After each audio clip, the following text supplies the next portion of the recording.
Phil Muscatello and Finpods are authorised reps of Money Sherpa. The information in this podcast is general in nature and doesn't take into account your personal situation. Shares for beginners. Weekend Watchlist. G'day and welcome back to Shares for Beginners Weekend Watchlist, where we take a close look at an individual company that you may wish to consider for your watchlist. It's not a recommendation to buy, but a way for you to learn how Stockopedia screens for value. Joining me today is Chris Batchelor, and we're talking GUD Holdings, ASX code GUD. G'day Chris, how's it going? So what is the GUD story? What kind of company is this? Strange name, but it's a company that's been around for a long time. It actually listed 60 years ago. And it's really undergone a lot of transformation, particularly in the last handful of years. So back when I was looking at GUD, way back in the early 2000s, it was a conglomerate business. It had a whole range of different types of businesses that it held. And for example, if we look at 2010, their largest business was actually the consumer products to business, and they sold electrical appliances under the brand Sunbeam. They sold cleaning products under the brand Oates. They did have an automotive division, and they also had the Davey Water Products division. If we go back a couple of years before that, they even owned Victor Mowers. Wow, it's a classic. It's a classic Australian company, isn't it? Yeah, exactly. My father actually worked at the Sunbeam factory when he came out from Italy. Right, yeah.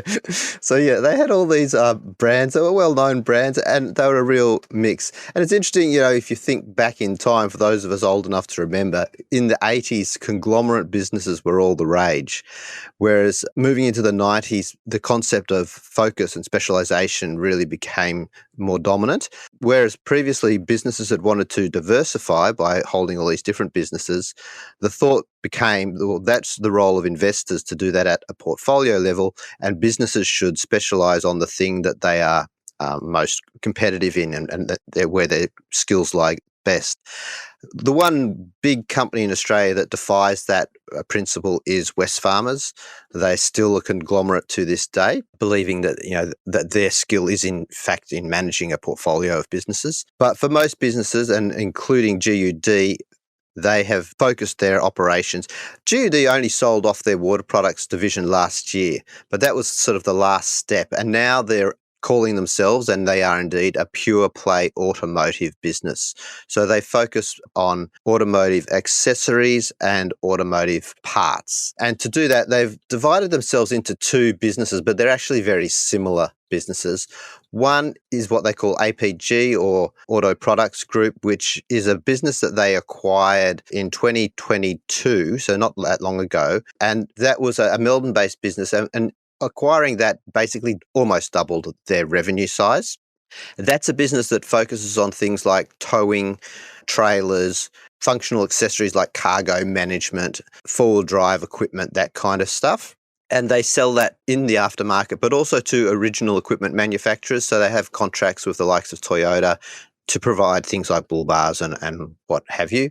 And then the other element they call their automotive division. You see what I mean by the distinction, it's not that clear. But under automotive, they've got things like auto electrical, so lighting and power management.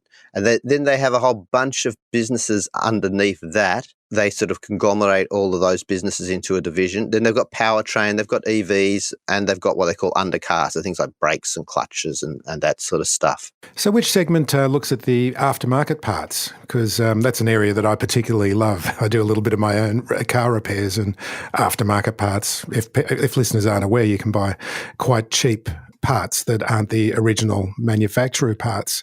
And it's amazing the kind of bargains that can be found. Yeah, where is that in the conglomerate? Yeah, well, I would have to say that it's in both divisions. I mean, that's not a very clear answer, but when you look through it... I thought it would be one or the other. Yeah, you would think so, but things like Ryco make all the filters and stuff. That's in their automotive division.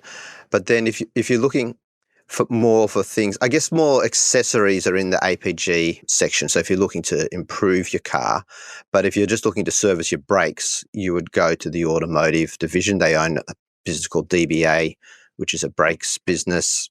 But then if you're looking to add some fancy lights to your four-wheel drive, then you might go to one of their automotive divisions. They own Brown and Watson International, they own Projector, a business called Gel in New Zealand, another business called Vision X, and they've even bought a business in Europe called Rindab. Yeah, it's to me, it's not a clear distinction, but that's the way they divide it up for their internal purposes. So it is still a conglomerate, as you describe it, is it? These are all separate operations, the businesses operating under these umbrellas?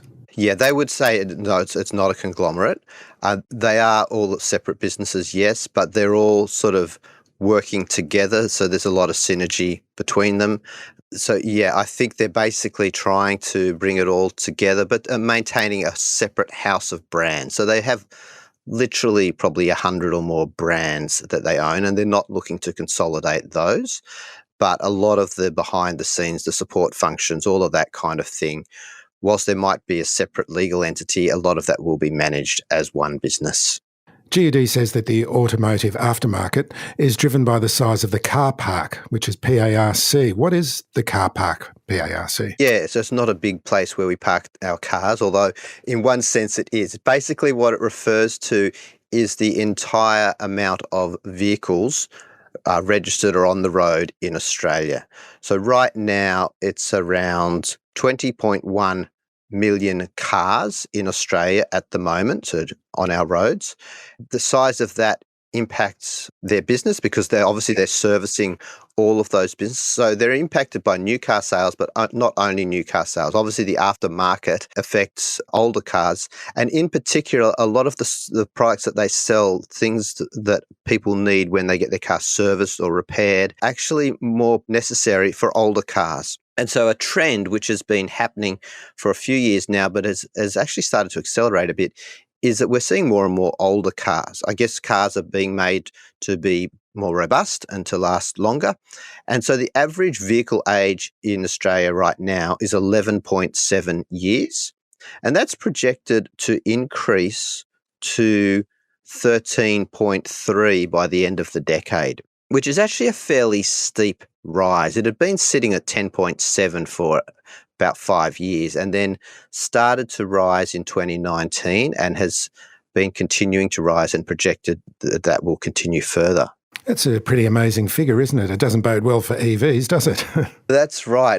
People are hanging on to their cars for longer, and you can understand why. I mean, the cars are still very functional and their maintenance costs do go up as a car gets a bit older, but they still are very manageable. And, we're hearing all this talk about cost of living pressure, etc. Well, if you can hang on to your old car and just, fix the brakes, then that's a lot cheaper than upgrading to a brand new vehicle. So let's dive into the Stockopedia dashboard. Did you see what I did there? Dashboard. This one's good value, but poor momentum. Is the story unrecognised? Yeah, it's an interesting one. I mean, momentum and value do tend to move in opposite directions. And so what you're seeing here is as the price has fallen over the last month, it's dropped about 14%, that correspondingly value has risen. So I guess it's worth digging into some of the components as to what's driving those particular trends. First of all, we've seen a general weakness in retail spending. Figures came out a couple of days ago. And particularly if you look at the discretionary segments, then they have experienced actual declines over the last year. I mean, we're all hearing about inflation, but that's been more the non-discretionary things like rent, for example, whereas discretionary expenditure has been declining. Now, you could define GUD's business as covering both discretionary and somewhat non-discretionary. Obviously, if your brakes need servicing, well, that's non-discretionary. You've got to do it. But you can put off buying that great big light bar to stick across the top of your roof and those types of tricking up your car type of expenditure. Speak for yourself, Chris. And my four-wheel drive doesn't have the big light bar. So that's been contributing. Also, I think there's the realisation has come into the market, and you've seen not just GUD, but a whole range of companies come off over the last few weeks. And even just last night, we saw the US Fed saying that interest rate relief or rates dropping is unlikely to come as soon as people were hoping. A lot of people were factoring in that rates were going to start dropping by the middle of this year. That's starting to look pretty optimistic. And now people are saying rates may actually increase or at least remain on hold for the remainder of this year. So that realisation is starting to impact share prices across the board, and GUD is no exception. But what's interesting is the quality score is very high. I'll dig into that in a minute. But from the perspective of a value investor, what you're looking for is a business where the underlying fundamentals haven't really changed, but the price has fallen. And at that point, you can say, well, this is starting to look like a more attractive opportunity. There has been some change to the underlying business. When we look at the momentum score, as you mentioned, it's low. It's dropped to 48. There are two elements that drive momentum. One is the share price, which we've discussed, but the other is the forecasts of analysts for earnings per share. And they have also fallen, and they fell quite markedly following the half-year results release in the middle of February. Are you picking shares on gut instinct? Buying on press tips or rumours? Do you struggle to find the time to keep up with the research and analysis that goes into evaluating potential stocks? Stockopedia are pleased to offer a special deal to listeners of this podcast, a 14-day free trial and a 10% discount on the first year of membership. Sign up now at y.stockopedia.com/SFB. There's no better time to access the most comprehensive, easy-to-use investing toolbox for DIY share investors. 10% off, 14-day free trial and a 30-day money-back guarantee. That's y.stockopedia.com/SFB. Yeah, let's dive into those results. How did the half-yearly look? Yeah, so they weren't as exciting as we would have hoped for. Basically, there was a little bit of negative sentiment in there, and that's impacted the expectations for earnings in this year in particular, and potentially into the following year. The prospects for this company are greatly impacted by the car market, both new cars and used cars. And what has happened, and it's no surprise to anyone who's been following the car market, but there's been a big backlog following the whole COVID period. The supply chain for new vehicles in particular has really been impacted. I know a friend of mine ordered a car back in September, and they're now telling him he might get it in June if he's lucky.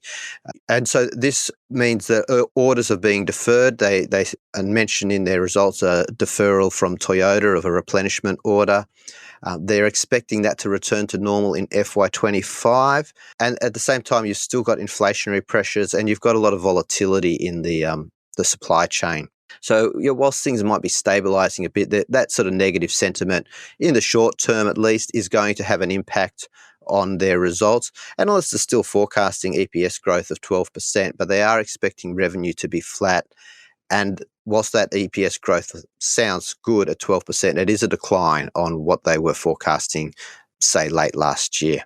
It's rated as a buy to a strong buy by 11 brokers. And this is even after the disappointing earning results. Is analyst consensus worth noting in general? Yeah, I mean, I found that quite interesting. And I think what that reflects is the comments we made earlier around most brokers, when they choose their recommendation, buy, sell, hold, etc., they do that by looking at the current price and comparing it to their price target.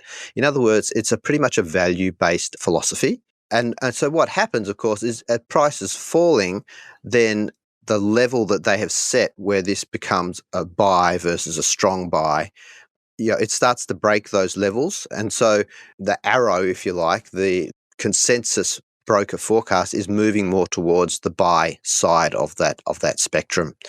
And so, yeah, it's purely, in my opinion, a function of price. And yeah, I mean, it's worth looking at. I'd do your own research, but it's certainly worth seeing. Does that confirm what you were thinking yourself? I think what's worth noting with this business is that, we've discussed there is a bit of short-term negative sentiment, but if we look at the longer term, the question becomes, does this now represent an opportunity, or are we seeing trends, negative trends that are going to continue to play out into the future? And it's just worth noting that over the last 18 months, the quality score has gone from 67 to 97. That's been driven by what we call the health score, which has gone from 3 to 8, and that's out of 9. Return on equity has doubled from 6% to 12%. Operating margins have gone from 10.6 to 16.4. So these are big positive jumps. Looking at the balance sheet, users of Stockopedia might note that it shows as cautious in terms of bankruptcy risk, which is a little bit of a cause for concern. But if you'd looked at it 12 months ago, it was showing actually as distress. They have paid down a lot of debt. They reduced their borrowings by 70 million just in the most recent half year. Their net debt to equity ratio is down to 38% now, or 50% if you include leases.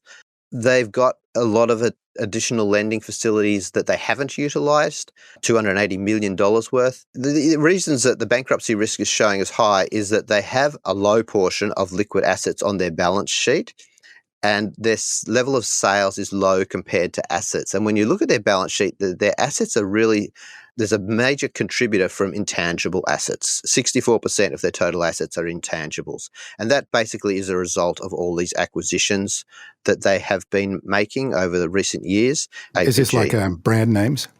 Well, yeah, brand names are part of it, but goodwill is the other part. So goodwill is basically where you buy a business and the amount that you pay exceeds the identifiable assets, and there's a lot of goodwill on their balance sheet. What's the competitive environment like for them? I mean, ARB comes to mind. Would they be considered a competitor? Yeah, ARB and Babcorp are probably the two big competitors for these guys. So yeah, it's a healthy competitive environment. They're certainly not islands in this space. So Chris, any final thoughts on GUD? Yeah, sure. So I mean, we've talked a bit about some of the trends, both long-term and short-term. And one of those long-term trends is the positive aspect of the car park growing and continuing, and also aging. Those are positives. The short-term, they're going to have to deal with some of this hangover from the COVID period and the supply chain effects of that. But I think if you look at it with that long-term perspective, you've got a real longevity in the management team. The key people have been there for a long time. The CEO since 2018. You've now got this singular focus, which I think personally is a good thing. They really are able to specialise in this whole area of the automotive parts and accessories. They are going to face the short-term pressure, but if you believe the long-term story, the price weakness may indeed represent an opportunity. Opportunities always feel uncomfortable, but maybe this is one of those. Thanks for leaving us with an uncomfortable feeling, Chris. No problem. I think that's my job. Thanks for listening to Shares for Beginners. You can find more at sharesforbeginners.com. If you enjoy listening, please take a moment to rate or review in your podcast player, or tell a friend who might want to learn more about investing for their future.